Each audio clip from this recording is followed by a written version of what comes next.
Welcome to the channel. 2 links down below as always to credit WWE for piecing this together. This took place in Knoxville, Tennessee, which is also where Kane is from, I believe. I know he's the mayor of Knoxville, Tennessee. Loves Knoxville, Tennessee. This is where Bianca Belair's from. She got a warm welcome in her hometown. To kick off the show, it looks like she's injured her hand, her fingers. I believe it is a real injury. She wants to return soon. She was kind of just addressing her fans, thanking everybody for the support. Then Naomi came out. She broke into Bianca's house, which is really creepy because her parents are at the show, Bianca's, that is. And then she started talking about going through like her photo album and all that. And that's just kind of like... And Naomi started crying because all she wants is to be in her good books again.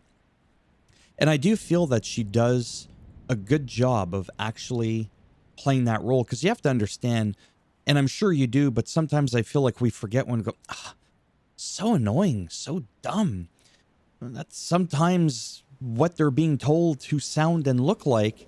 And I truly think that Naomi is doing a fantastic job of playing that role. I may personally prefer her as the more normal face version, but I think she's doing a great job.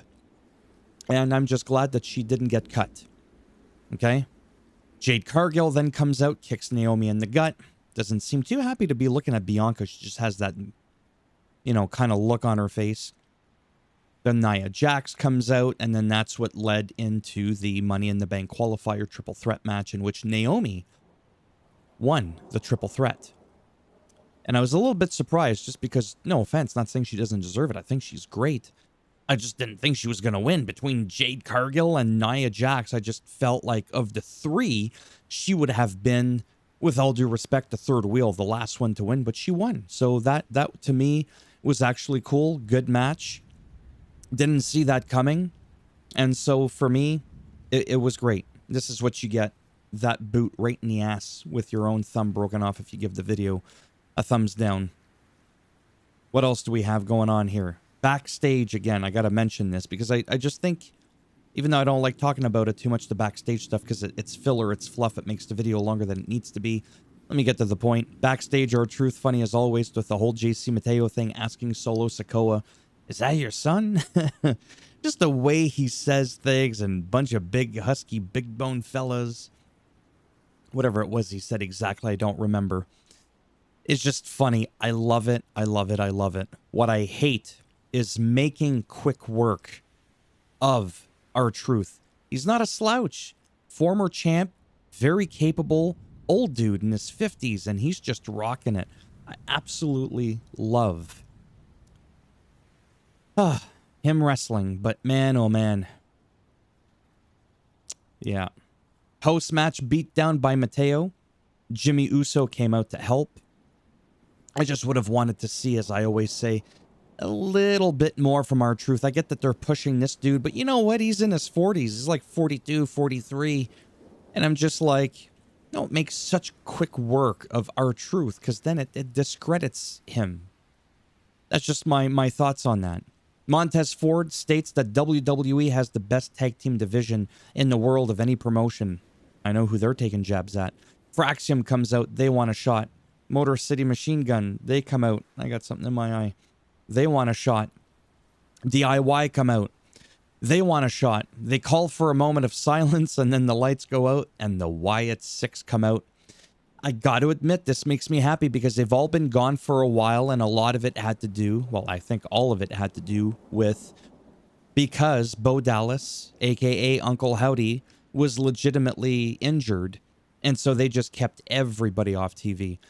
I want to see Alexa Bliss make her way in here. I really would have wanted to see Braun Strowman make his way in there. He's absolute force to be reckoned with. That's just me. Maybe I'm a little bit nostalgic, but I really do wish that, they were in there. But I'm just happy they're back. Me personally, I know there's a vocal minority out there of people that absolutely just hate everything about them. And you know what? That's fine. You could think what you want. You're wrong, but you're allowed to think what you want. Los Garza defeat Rey Fenix and Javon Evans. No idea who Javon is. I certainly do now. Great, great guy. Really great performance. Ethan Page, I think I know a little bit about him. He's the NXT North American champion right now.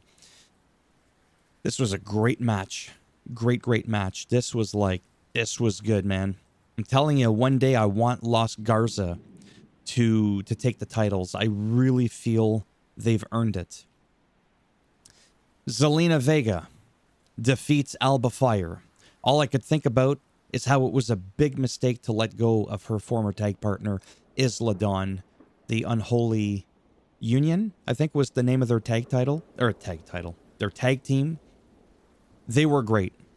I still like her, don't get me wrong. But I just really hate... I don't know. To me, it's going to sound like I'm insinuating it's an insult.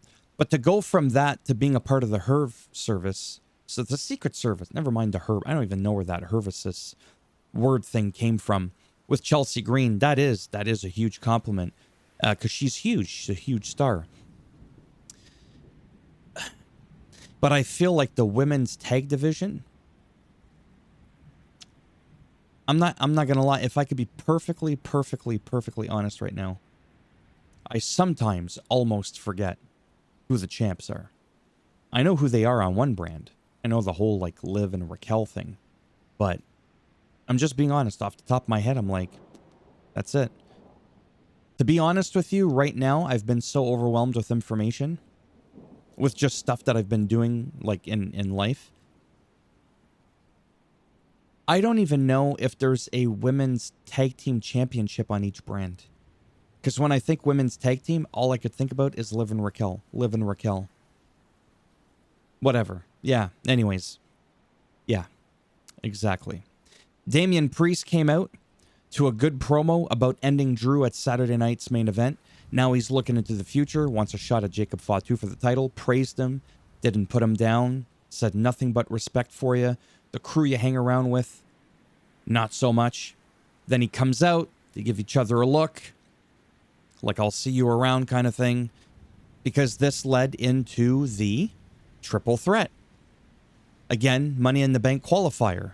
Andrade defeats Jacob Fatu and Carmelo Hayes. I kind of figured with Jacob Fatu already having the title, not that that can't ever happen, that they weren't going to have him like win and qualify for another championship.